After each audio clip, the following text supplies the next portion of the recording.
नमस्कार दोस्तों, कैसे हैं आप लोग? आज मैं डिस्कशन करने वाला हूँ यूनाइटेड स्पिरिट के बारे में। देखिए, यूनाइटेड स्पिरिट के ऊपर मैं बहुत पहले भी एक वीडियो आपके साथ शेयर किया था। जब कुछ इस तरीके से आपको करेक्शन देखने को मिला था, जब नीचे लेवल में आया था अराउंड 1300 साढ़े 1200 के आसपास। तब मैंने आपको वीडियो बना के शेयर किया था कि यूनाइटेड स्पिरिट में एक अच्छा खासा करेक्शन देखने को मिला। तो क्या इस करेक्शन मेरे लिए अपॉर्चुनिटी बन सकते हैं? तो इस वीडियो के अंदर आपको मैं बताऊंगा किस तरीके से मैंने इस कंपनी के ऊपर एनालिसिस किया और कितने स्ट्रेंथ है इस कंपनी के ऊपर, सारी जानकारी आपको मिलेगा और चार्ट में आपको डिटेल्स में समझाऊंगा कि मैंने यहाँ पे इस तरीके से सिचुएशन को समझा। तो सब कुछ इस वीडियो के अंदर आपको पता चलेगा। तो वीडियो को लाइक करना अगर आपको वीडियो अच्छा लगे, और चैनल में फर्स्ट टाइम विजिट किया तो जरूर सब्सक्राइब करना। तो देखिए, यहाँ पे मैं आज बात करूंगा यूनाइटेड स्पिरिट के बारे में। आप सभी जानते हैं ये एक लिक्विड बेचने वाला कंपनी है और बेसिकली इंडिया के नंबर वन कंपनी है, क्योंकि इसका पीआर ग्रुप देखा जाए तो इस कंपनी के फास्ट मूविंग कंज्यूमर गुड जो एफएमसीजी के अंडर पड़ते हैं और बेवरेजेस सेक्टर के ऊपर पड़ते हैं। तो आप देखा जाए तो यूनाइटेड स्पिरिट जो है वो बेसिकली नंबर वन कंपनी है और इस कंपनी के कुछ पॉइंट्स ऑफ बेसिस में आप डेटा देखेंगे तो आप यहाँ पे देख सकते हैं कंपनी कोई छोटा मोटा कंपनी है। करीबन 1 लाख करोड़ के आसपास मार्केट कैप है इसका। तो अभी करेक्शन होने के कारण मार्केट कैप थोड़ा सा गिर चुके हैं। वो धीरे धीरे करके फिर से वो अपटर्न में जाने का वो कोशिश जरूर कर रहे हैं। तो इस कंपनी का स्ट्रेंथ क्या है, सबसे पहले मैं बता दूं। कंपनी के आरओसी एंड आरओई देखेंगे, बहुत स्ट्रॉन्ग डेटा आपको दिखेगा। मतलब आरओसी एंड आरओई आपको बहुत स्ट्रॉन्ग दिखेगा, 20 के ऊपर है, एक अच्छा खासा माना जाता है। तो आप यहाँ पे देख सकते हैं कंपनी के सबसे जो मुझे पॉजिटिव पॉइंट लगा, कंपनी के ऊपर कोई भी डेप्थ नहीं है। मतलब कर्जा एकदम ना के बराबर है। 413 करोड़ का कर्जा है और 1800 करोड़ का ओवरऑल टोटल यहाँ पे कंपनी की इनकम है एनुअली। और कंपनी की जो डेप्थ है वो 0.05 है। तो सबसे पहले इस कंपनी का वीकनेस समझ लेते हैं। सबसे पहले इसका वीकनेस है कंपनी का वैल्यूएशन। तो वैल्यूएशन देखा जाए तो कंपनी की जो पी रेशियो है वो 32 के आसपास इसका इंडस्ट्रीज पी रेशियो है और कंपनी के पी रेशियो 52। एक बात मैं आपको बताना चाहूंगा, अगर मैं इसका पी रेशियो देखूं लास्ट 5 ईयर्स में, तो इसका पी रेशियो चला गया था 109 के आसपास। 109 के आसपास चला गया था करीबन 2021 में, और वहां से गिरकर गिरकर आज जो पी रेशियो चल रहा है 52 के आसपास। इसका एवरेज लास्ट 5 ईयर्स का खुद का पी रेशियो है 63।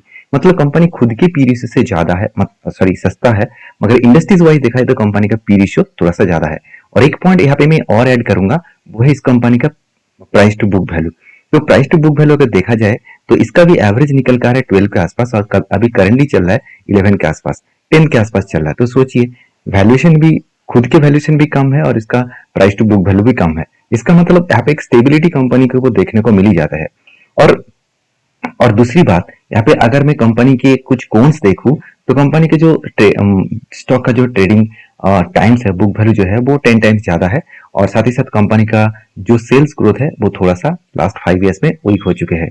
और एक पॉइंट जो है, कंपनी का वर्किंग कैपिटल डेज 66 डेज से बढ़कर 101 दिन हो गया। अभी वर्किंग कैपिटल होता क्या है, मान के चलिए मुझे कंपनी के जो पैसा जिसको मैंने माल बेचा उससे मुझे लेना है, तो वो 66 डेज में पेमेंट कर रहा था, अभी 101 दिन लग रहा है। तो टाइम ज्यादा लग रहा है, इसका मतलब मेरा पेमेंट आने में डिले हो रहा है। तो ये कंपनी के लिए थोड़ा सा प्रेशर बन सकते हैं। तो एक कुछ वीकनेस पॉइंट है, मगर कंपनी कुछ स्ट्रेंथ भी है। जैसे कंपनी का कर्जा का एकदम ना के बराबर है, कंपनी का गुड प्रॉफिट ग्रोथ है 34% ग्रोथ। देखिए, सेल्स ग्रोथ कम हुआ तो क्या हुआ, प्रॉफिट को ज्यादा हो रहा है। इसके लिए क्योंकि कंपनी का जो प्रोडक्ट है इसका प्राइस हमेशा इसका इंक्रीज होता रहता है, आप सभी जानते हैं। अब साथ ही साथ देखा जाए तो कंपनी का जो डिविडेंड ग्रोथ है वो भी अच्छा खासा है 48%। तो अभी चलो कंपनी के स्ट्रेंथ के बारे में चर्चा कर लेते हैं। अगर ये सारे कंपनीज के डेटा पॉइंट देखा जाए तो सबसे ज्यादा मार्केट कैप इसी के पास है।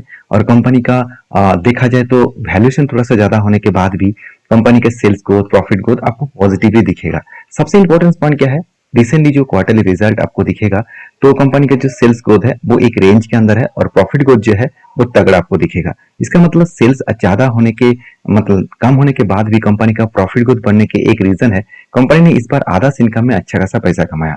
आधा इनकम मतलब आप देख सकते हैं, आधा इनकम जो नॉर्मलाइज है 295 के आसपास यहाँ पे देखने को मिला है। तो यहाँ पे एक स्ट्रेंथ कंपनी का बढ़ चुका है। साथ ही साथ आप साल भर की डेटा देखिए तो इस बार कंपनी का हाईएस्ट सेल्स है और इस बार कंपनी का हाईएस्ट प्रॉफिट ग्रोथ भी है। ये कंपनी का स्ट्रेंथ बढ़ाते हैं क्योंकि सेल्स में कुछ इंक्रीजिंग नहीं हुआ, मगर प्रॉफिट ग्रोथ में बहुत तगड़ा इंक्रीजिंग देखने को मिला। तो यही अपॉर्चुनिटी है, क्योंकि कंपनी इतने दिनों से लॉसेस, सॉरी प्रॉफिट ग्रोथ दिखा रहा था, इस साल में कंपनी परसेंटेज वाइज नेगेटिव में है। तो इसी अपॉर्चुनिटी को हम लोग ढूंढेंगे। साथ ही साथ अगर बैलेंस शीट में देखा जाए तो कंपनी का जो रिजर्व है वो लगातार बढ़ते चले जा रहा है और कंपनी का जो कर्जा है वो लगातार एक रेंज के, पहले तो बहुत ज्यादा कर्जा था 4000 5000 करोड़ के आसपास, आज जस्ट 400 करोड़ है। मतलब लास्ट 10 ईयर्स में कंपनी 10 टाइम्स कर्जे को कम किया। ये कंपनी के लिए सबसे ज्यादा स्ट्रेंथ है। तो मुझे सबसे बेस्ट पॉइंट लगा कंपनी के, सबसे जो मुझे बेस्ट पॉइंट लगा वो है कंपनी का इन्वेस्टर। तो देखिए एफआईएस ने इतने माल बेचा सारे कंपनी के ऊपर, फिर भी इस कंपनी के ऊपर क्वांटिटी ऐड किया। बीएस ने भी क्वांटिटी को सेम रखा। तो किसने माल बेचा? तो किसी ने नहीं माल बेचा। पब्लिक ने एक्चुअली पिछले बार की तुलना से इस बार थोड़ा सा माल को बेचा।